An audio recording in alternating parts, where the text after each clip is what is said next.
Өзүңөр көргөндөй şu турнирге биз дүйнөлүк көчмөндөр оюнуна 1,5 айдан бери дайындалып атабыз. Şu Кыргыз элибиздин желегин бийик көтөрөбүз деп сөз бергенбиз. Мына бүгүн Кыргыз элибиздин желегин бийик көтөрүп, şu Кыргыз элинин алдына жакшы майрам тартуулап турабыз.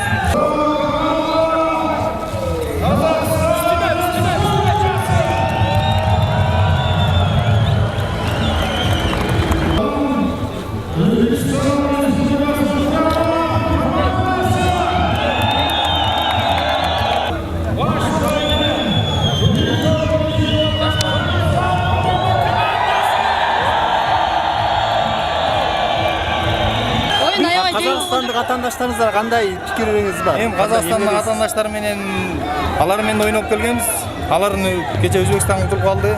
Өзүңүздөр көргөндөй. Ошол сөз. Курама командасына кандай комментарий бере аласыз? Мисалы үчүн аяктын негизги бөлүгү эмес, жаштар командасы экен го? Жаштардан турат экен.